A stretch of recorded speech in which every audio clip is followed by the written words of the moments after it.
बहुत बढ़ गई है। हमें हमारी सेहत का ध्यान रखना होगा। अरे हाँ लाडो, दिन ब दिन हमारे जंगल में ठंड बढ़ती ही जा रही है। अरे दोस्तों, ये बुलबुल कहाँ पर है? एक दो दिनों से कहीं पर दिखाई नहीं दे रही। अरे मीनू मौसी, क्या आपको नहीं पता? बुलबुल 2-4 दिनों से बहुत बीमार है। उसे बहुत तेज बुखार है, इसलिए वो घर के बाहर नहीं आ रही। अच्छा, तो ऐसी बात है। ठंड की वजह से मैं भी आजकल घर से बाहर नहीं आ रही, इसीलिए मुझे नहीं पता चला। चलो हम बुलबुल से मिलकर आते हैं। हाँ हाँ, चलो चलो।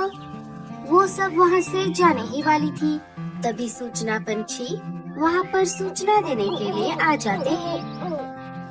सुनो सुनो सुनो, सारे जंगलवासी सुनो। मौसम के जानकार पंछियों ने बताया है कि आने वाले 1-2 हफ्तों में हमारे जंगल में बहुत तेज बारिश होने वाली है। उसी बारे में बात करने के लिए राजा जी ने आप सभी को आज दोपहर ठीक 2 बजे अपने महल में बुलाया है। लो, एक और नई मुसीबत। अरे ये सब क्या हो रहा है? ये ठंड के मौसम में अचानक बारिश कहाँ से आ गई? पहले से ही हम ठंड के मौसम से परेशान हैं, और अब अगर बारिश भी आ जाएगी तो हम तो गए काम से। और नहीं तो क्या, अब हम क्या करेंगे दोस्तों? अब इस मुसीबत से हमें सिर्फ एक ही बंदा बचा सकता है। वो कौन है रानो? वो है हमारे राजा जी। हमें इस मुसीबत से सिर्फ राजा जी ही बचा सकते हैं। दोपहर होते ही हम सब मिलकर राजा जी के पास जाएंगे।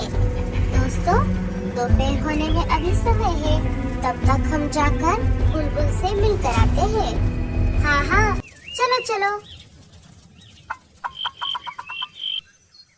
थोड़ी ही देर में सारी बुलबुल के घर आ जाती है। बुलबुल, अब तुम्हारी तबीयत कैसी है? अब मेरी तबीयत थोड़ी ठीक है मीनू मौसी। थोड़ी देर पहले ही बिट्टू के पापा डॉक्टर उल्लू चाचा को घर लेकर आए थे। उल्लू चाचा ने कहा चिंता की कोई बात नहीं है। उन्होंने दी हुई जड़ी बूटी खाकर मैं 1-2 दिनों में बिल्कुल ठीक हो जाऊंगी। चलो, ये तो बहुत अच्छा हुआ। हम सबको तुम्हारी चिंता हो रही थी, इसलिए हम तुमसे मिलने आ गए। अब तुम आराम करो, अब हम चलते हैं। हमें यहाँ से निकलकर राजा जी के महल भी जाना है। वो किस लिए? टूनी सारी बात बुलबुल को बता देती है। अरे बाप रे, अब क्या होगा? हमारा घोंसला तो बहुत कमजोर है। अरे भगवान, तुम उसकी चिंता मत करो। बारिश के आने से पहले मैं हमारा घोंसला पक्का कर लूंगा। चलो फिर हम सब चलते हैं। रुको, मैं भी आता हूँ आपके साथ। बिट्टू, मेरे आने तक माँ का ध्यान रखना। सारे वहाँ से निकलकर महल की तरफ निकल पड़ते हैं। दोपहर होते होते सारे महल में इकट्ठा हो जाते हैं। साथियों, जैसा कि आप सभी को पता है, आने वाले 1-2 हफ्तों में हमारे जंगल में बहुत तेज बारिश होने वाली है। उसी बारे में बात करने के लिए मैंने आज आप सभी को यहाँ पर बुलाया है। बारिश के आने से पहले आप सभी को अपने अपने घोंसले मजबूत बनाने होंगे। उसके लिए जो भी सामान लगेगा, वो सारा सामान आप महल के गोडाउन से ले सकते हो। इसके अलावा जो भी मदद लगेगी, उसके लिए आप मेरे पास कभी भी आ सकते हो। आप सब अपना ध्यान रखना। अब आप सभी को काम पर लग जाना चाहिए। सारे अपने अपने जरूरत के हिसाब से महल के गोडाउन से सामान ले लेते हैं और अपने अपने घर आ जाते हैं। भूरे जी, अब हम क्या करेंगे? एक तरफ जंगल के बाकी सारे पंछी अपने अपने घोंसलों को मजबूत बनाने में लग गए हैं, और दूसरी तरफ हम हैं। हमारे पास तो घोंसला ही नहीं है।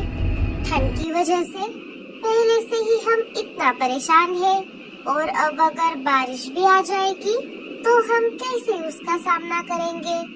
अरे रीमा, तुम चिंता मत करो। मेरे पास इस समस्या का समाधान है, जो मैं तुम्हें समय आने पर बता दूंगा। चलो, अब रात बहुत हो गई है, हम अभी सो जाते हैं। सुबह हो जाती है। अरे वाह, आज तो चमत्कार हो गया।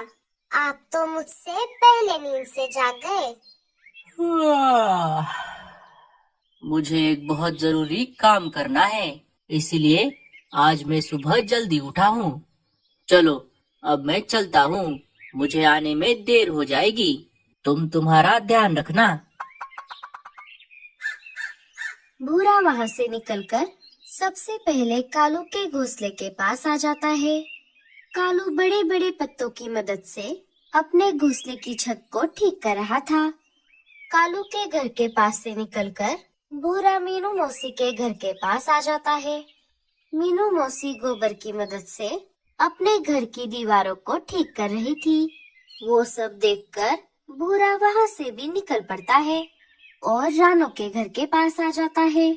रानो लकड़ियों की मदद से घोंसले के दरवाजे को ठीक कर रही थी। वो सब देखकर आखिर में भूरा लाडो के घोंसले के पास आ जाता है। लाडो और बल्लू घास फूस की मदद से घोंसले की छत को ठीक कर रहे थे।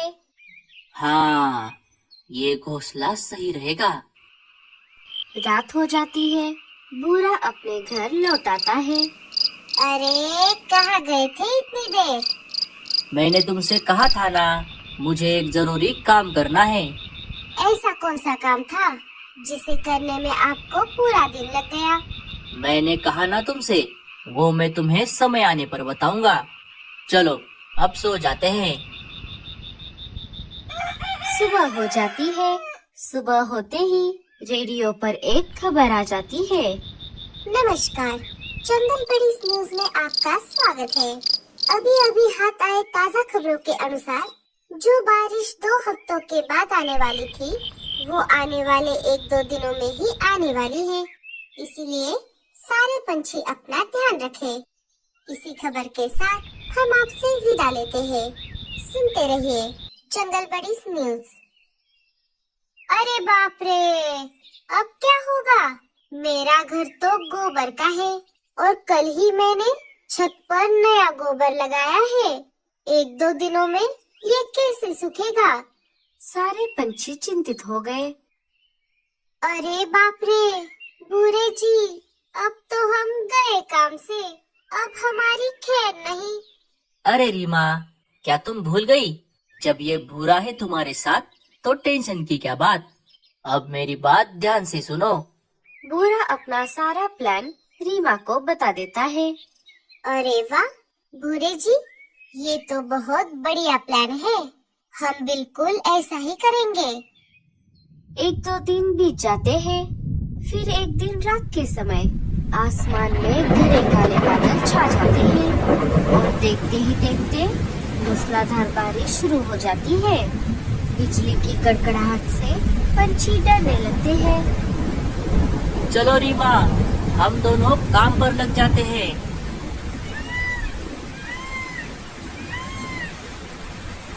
लाडो, अरे ओ लाडो, दरवाजा खोलो, मैं हूँ भूरा। अरे भूरे, इतनी तेज बारिश में तुम यहाँ पर कैसे? अरे क्या बताऊँ लाडो, तेज बारिश की वजह से हमारा घोंसला टूट गया। रीमा को बहुत गहरी चोट लगी है, मुझे तुम्हारी मदद चाहिए। चलो चलो, मैं भी चलता हूँ तुम्हारे साथ। बच्चों को घर पर अकेला छोड़कर लाडो और बल्लू भूरे के साथ निकल पड़ते हैं। घर से थोड़ा दूर आते ही भूरा रुक जाता है। लाडो, बल्लू, तुम दोनों रीमा के पास जाओ, मैं डॉक्टर उल्लू चाचा को लेकर आता हूँ। दोनों वहाँ से निकलकर रीमा के पास आ जाते हैं। वहाँ आकर उन्होंने देखा रीमा तो वहाँ पर थी ही नहीं और घोंसला भी वैसे का वैसा था। अरे, यहाँ पर तो कोई भी नहीं है। अरे लाडो, कहीं ये भूरे की कोई चाल तो नहीं थी? लाडो, चलो, हमें हमारे घोंसले की तरफ वापस जाना चाहिए। दोनों वापस अपने घोंसले के पास आ जाते हैं। वहाँ आकर उन्होंने देखा बच्चे बाहर बारिश में भीग रहे थे। अरे बच्चों, तुम दोनों बाहर क्यों बैठे हो? मम्मी, आप दोनों के जाते ही रीमा आंटी और भूरा अंकल यहाँ पर आए थे। उन्होंने हमें घर के बाहर निकाल दिया और अंदर से दरवाजा बंद कर दिया। भूरे, रीमा, ये तुम दोनों ने बहुत गलत किया। ऊपर वाला तुम्हें इसकी सजा जरूर देगा। अजी, अब हम क्या करेंगे? इतनी तेज बारिश में हमारी कौन मदद करेगा? लाडो, तुम चिंता मत करो, मैं कुछ करता हूँ। आओ मेरे पीछे पीछे। सब वहाँ से निकल पड़ते हैं। थोड़ी देर इधर उधर खोज करने पर उन्हें एक जगह एक बहुत बड़ा पेड़ दिखाई देता है जो अंदर से खोखला था। लाडो, ये देखो, ये पेड़ कितना बड़ा है और अंदर से खोखला भी है। सारे अंदर आ जाते हैं।